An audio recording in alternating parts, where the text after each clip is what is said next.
The views and opinions expressed in the following program are those of the participants and do not necessarily reflect those of KSMQ Public Service Media Incorporated or its assigns.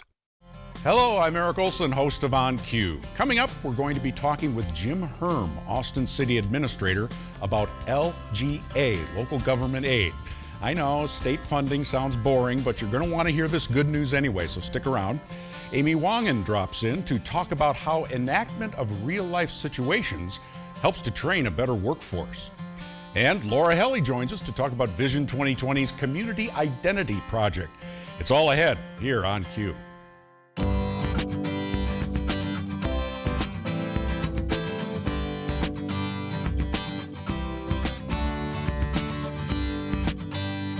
From KSMQ Television in Austin, this is On Cue, connecting interesting issues and interesting people. On Cue. Riverland Community College recently hosted the Minnesota Simulation Conference, and Amy Wangen joins us today to talk about the leadership role Riverland is playing in this growing field. Welcome, Amy. Good to have you here. Simulation learning. Now, when I heard that title, I thought, well, that's kind of like what I did through college, you know, simulated learning, I guess, but I shouldn't make light of it. It's a growing field, if you want to say, in learning. Tell us about it. Well, simulation at its basic level is just the reenactment of a real life situation. At Riverland, we take simulation learning and we take it to the next step as a bridge between classroom learning and real world activity. So it's a time for students who learned about it in the book, had the lecture, took the tests, to get hands-on experience and before they go out into a clinical situation. I say clinical because I have an emphasis where I work in healthcare simulation. We do simulation in a lot of different areas. We've got law enforcement program that has a shooting simulator and they do simulation that way. Riverland hosts a disaster simulation for its students every spring. That includes nursing, radiology, human services, law enforcement, biology, and forensics. And during that two-day event, students are simulating what would happen in a real-life emergency or trauma situation. And that is so interesting to be around because we're located, KSMQ is here at Riverland Community College, and it's fun to watch the different units, the different fields of study working together in the same simulation. You know, that's pretty unusual to have all the different departments with their different emphasis all working together, doing their own thing, and seeing how it all fits together. That's really exciting. Because what a great opportunity before they go and work in the real world where they're going to be working with those other professionals in that same type of situation. So they've had experience in working with that.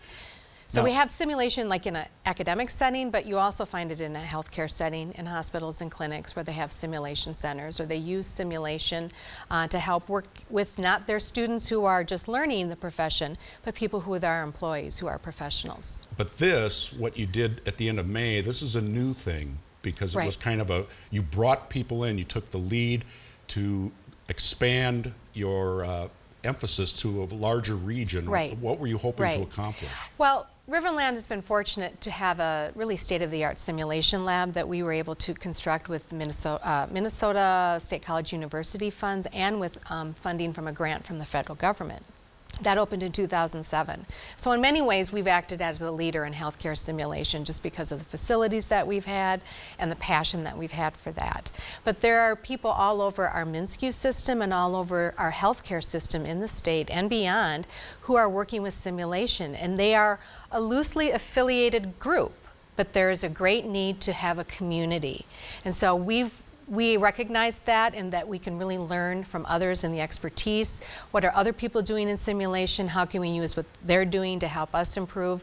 So we had a grant from Health Force Minnesota, which is a center of excellence from the state of Minnesota for healthcare, that helped us kind of jumpstart putting on this conference. So we brought together health educators from community colleges, universities, and health educators from hospitals and working in simulation centers there. So we had about 91 people for our first conference ever. So we were excited about that. And that was just more than anything, a great place to network for everybody who has a passion and an interest in simulation and learning how it can better improve what they do in the educational setting, because ultimately it improves patient outcomes and patient safety. So this was for the educators, not students. Right. Is there a genre of study that young people, when they're finishing high school, come in, do they say, I want to major in simulation or something like that? I mean, help me out. It's starting to be that way. Up until now, it's like, I'm a nurse, but I'm going to then be wanting to know more about simulation, so I'm going to be coming to conferences like this and learning more about how I do this. But we're working on curriculum and developing a certificate program and an AAS degree that was in simulation specialist. So that really talks about all the different components of simulation, not just how you use it in instruction, but how you use it to run a lab, how you schedule things, how you have budgets, how you build things, how you incorporate a variety of different areas. So it's really a growing field.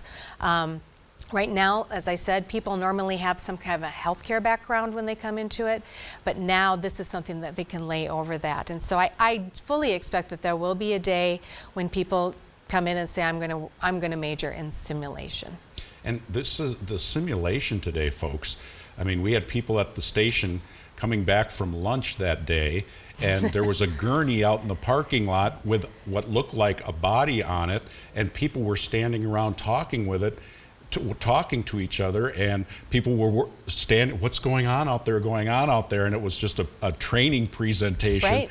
And in the short time I was there, these dummies, is that what you call them? Mannequins. Sorry. You can call them a dummy, that's okay. But People call these them dolls. mannequins these days, I mean, they do everything right. that you can imagine as a human being. I mean, they're right. amazing pieces of equipment. Right. So you have your lower level, which is maybe just a hand that you put an IV in, an IV arm, and then you have your high level. We call it high fidelity, meaning high realism. And those are computer-controlled mannequins that have lung sounds. Their chest goes up and down. They have bowel sounds. They have heart rates.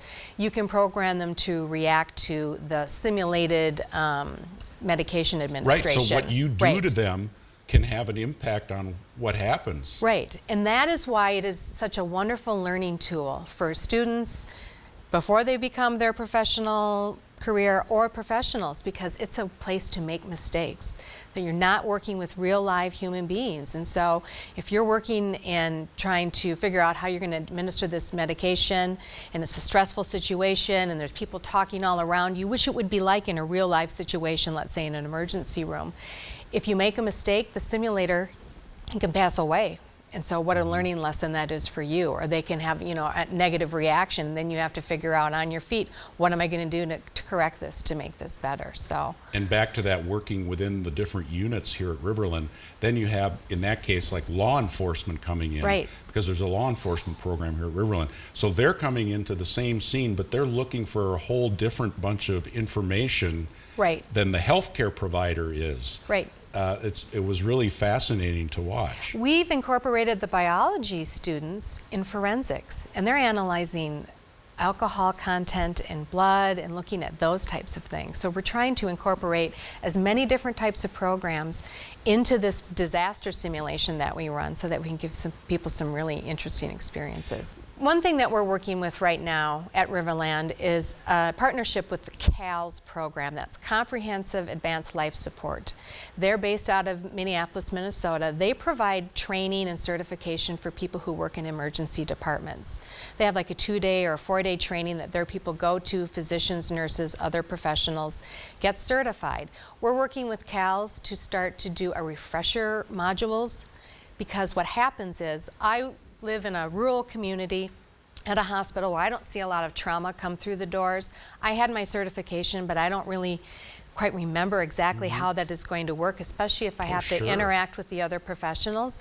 So we want to use online learning to refresh their memories about the training, and then use simulation. Well, they'll go to a simulation center, they'll reenact real life situations with simulation, so that when that actual patient does come through the doors, it hasn't been 4 years since they've learned that skill. So we're working with medical professionals. Right, and they can keep you up to date on what's happening in the real world, quote unquote. Right. So much of what happens in simulation is the teamwork and the communication that takes place. It could be, how do we take the x-ray, or how do we, do this or move the person or transport, but it all really goes down to communication, and it's a great opportunity for people to practice and see where they can improve. It's tough to start a new program. Right. It's a challenge, but you pulled it off. Great job. Right. Thank you. Amy Wangen from Riverland Community College. Very interesting chat there.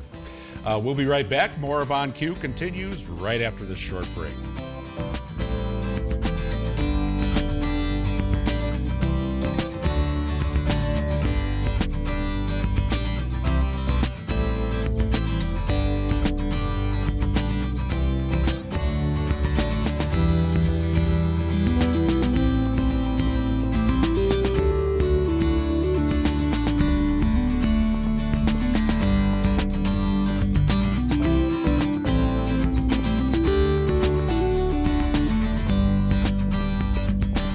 You can watch On Cue anytime by visiting the KSMQ TV website, ksmq.org. And welcome back to On Cue. I'm your host, Eric Olson. We're going to talk a little bit about city business, city government in the city of Austin. Jim Hurm, our Austin City Administrator, joins us for a chat. Welcome. Thank you very much. Happy summer. I guess it's here. I guess that's what we call it. I've been reading in the news and seeing those letters, LGA, local government aid. What is it? And how does it impact Austin this time around? Well, local government aid was started decades ago, back in the 70s, I believe. And it was initiated as a special program, particularly for outstate cities. If you go to some other states, you'll find that you have the rich urban areas and then, quite frankly, the dirt poor rural areas. And Minnesota hasn't been that way, really, because we have the sharing of aid, so that more for the rural areas. Okay. So the cities out in the rural areas can supplement. And for example, the city of Austin is 12 miles from the state of Iowa. And their taxes are pretty low there, and so there's competition there. And you have the same problem with the Dakotas to the western part of the state, where they have lower state taxes and so on, and so there can be a competition there. So this is a state appropriation. This is a state program. State of Minnesota gives state aid started out giving state aid to local governments in the outstate area. Local government aid, mostly for, and it was called the Minnesota Miracle at the time. One of the Minnesota governors was on a national magazine for the Minnesota Miracle because the outstate areas were very nice and so on, largely because of this state aid. Austin has benefited, Moore County, and all cities. Cities, not the counties. Okay, cities. Cities. And so this time around, there may be more funding available from LGA? That's right, local government aid. The state legislature and the governor signed the bill, and so there will be more local government aid, and there will be more cities, I believe, particularly in the urban areas, that receive local government aid, because there's a different formula. And we, the city of Austin, because of the various formula reasons and so on, will be receiving more local government aid. Okay, and how does that, how will we see that bear out in the city? Will there be funding for specific projects, or all around departments are increasing? Well, it was a very interesting discussion we had at our last City Council work session. The staff brought to the City Council this discussion. We're going to have more revenues this coming year. So your initial response is, well, that's great. Can we lower taxes and so on and so forth? A couple things that you need to keep in mind first, and that is, just to put things in perspective, the city of Austin has very low taxes as it is. When you get your city property tax bill, it's the city, the county, the school district is on there. The city is a very small portion of that, And if you go to the state auditor's webpage, the city of Austin is at the very bottom of the list. There's 226, and we're 212 21 or something like that. We've been, over the last years, we've been 3 to 6 from the bottom of in terms of taxes per capita, according to the state auditor's research and webpage. So we have very low taxes. And of course, you can give some of the credit to that to local government aid. That's the purpose of it. Part of the purpose is to keep taxes low so it's attractive, you know, when we need to compete with low-tax state Iowa and so on and so forth.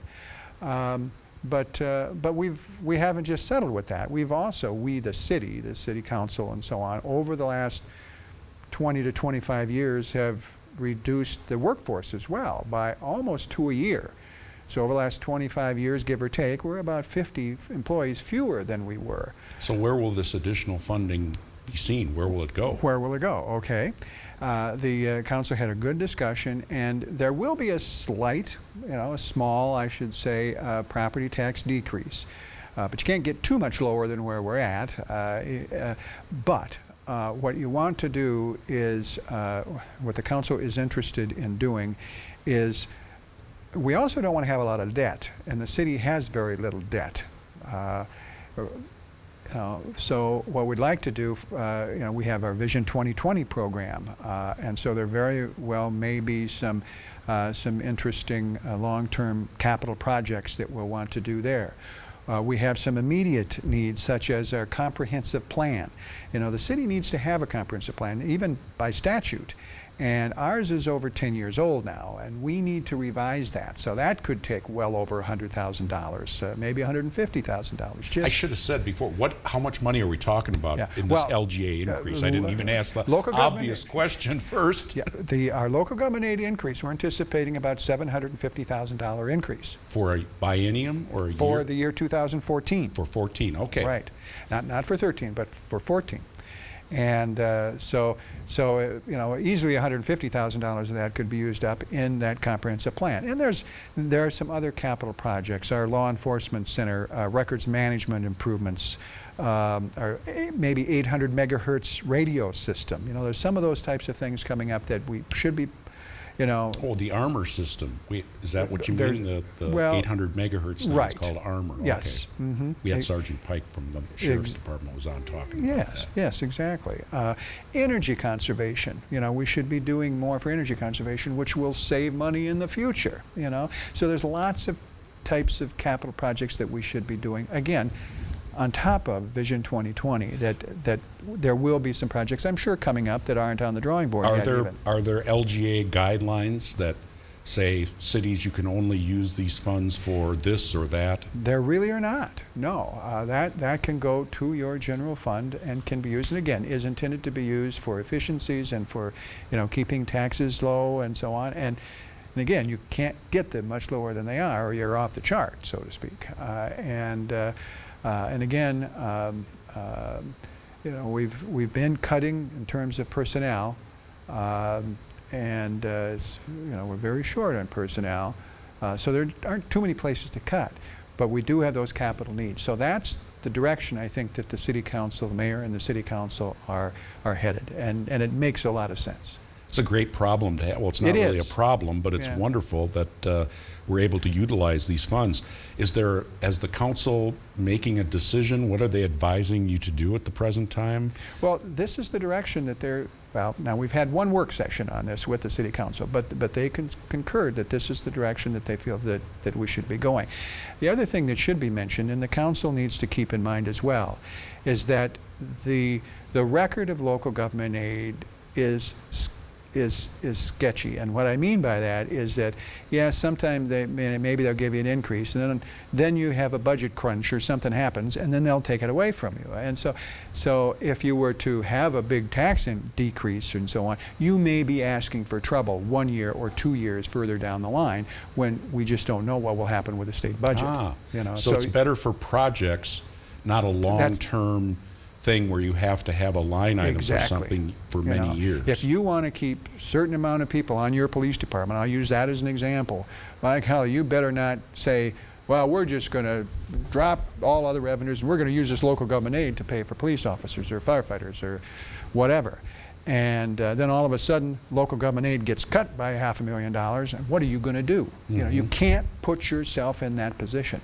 You know, so you have to have your base. You have to know where your money is going to come from for those positions that you have to have. Which, like I say, because we've been doing so much cutting, we're basically there. You're always looking for efficiencies, but when now all of a sudden we've got these additional funds, again, you do the capital improvement program projects that you need to do. You do the comprehensive planning that you need to do. Again, the good example is if you can do projects to reduce your energy costs in the future, is even smarter. You know, so we're trying to do the smart things, you know, and not ask for trouble a year or 2 or 3 or 4 years down the road. That's wonderful. Thanks for educating us on LGA, and That's the it's direction great we're heading. news to have. We just have a few seconds left. I know our fire chief has resigned, is leaving. What's the status of finding a replacement? Is that a city council decision? How does that work? We have a civil service commission. So that takes it out of the hands of the City Council and puts it with the Civil Service Commission. We're starting the process, and it'll take several months, I'm sure, but we'll have a replacement in the coming months. All right, wonderful. Well, Austin City Administrator Jim Hurm, thanks for joining us on Q. You bet. Thank you. Anytime. And we'll be back with a Vision 2020 update when we come right back. Queue up your own comments for On Q and send them to us at onq@ksmq.org.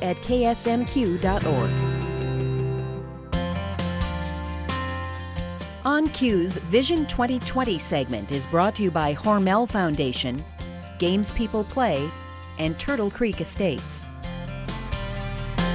And welcome back to On Q. Time for our Vision 2020 segment. And hey, a special guest for Vision 2020, the leader of Vision 2020, Laura Helle. Thank you for joining us. Yeah, thanks for having me. And it's been great having your folks come in too. I think we've heard a lot of feedback from the community. It's just great to have those insights come in every week and the great ideas that come from them.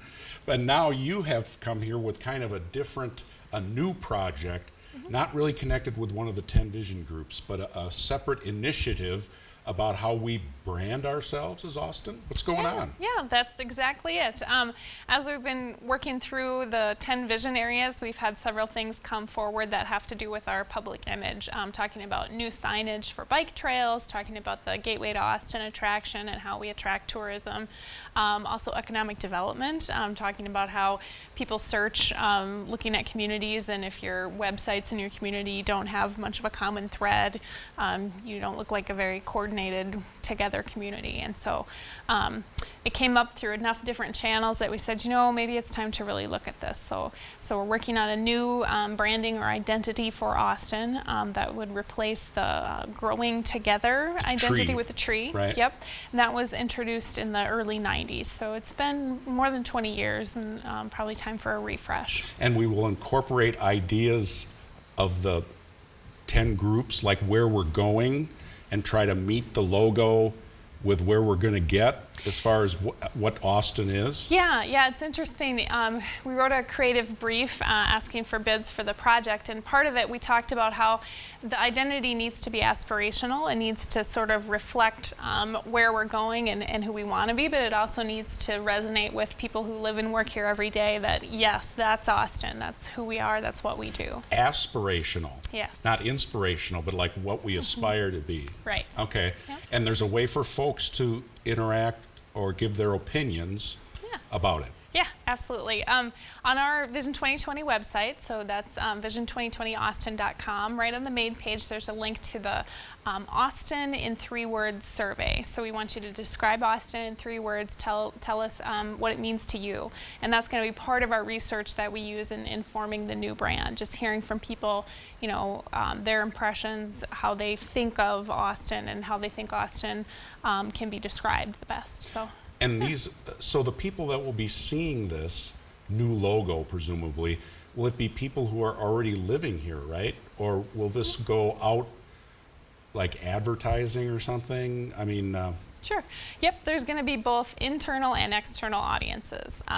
It needs to be something that everybody who lives and works here can identify with and say, yeah, that's Austin, and be able, you know, when somebody says, where do you live, they can have something to say besides, well, do you know what spam is?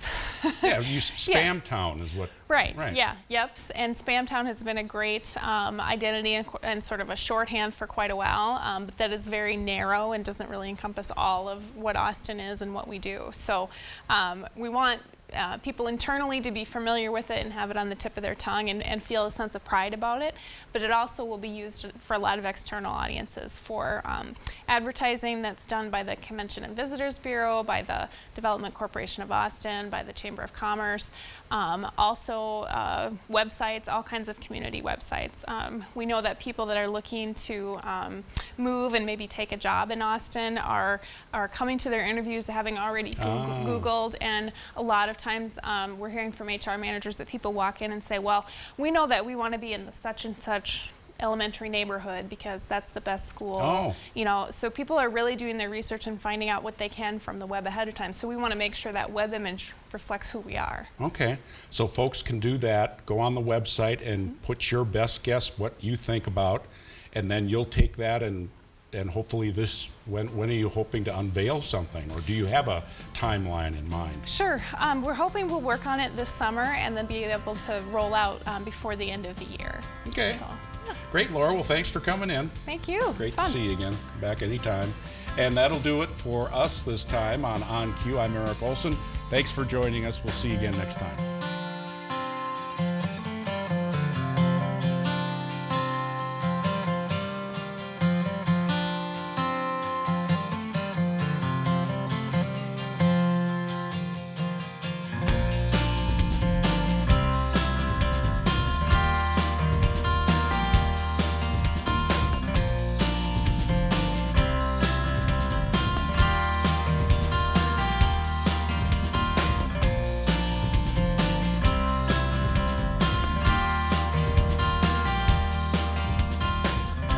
On Cue is a production of KSMQ Television in Austin, nonprofit public television.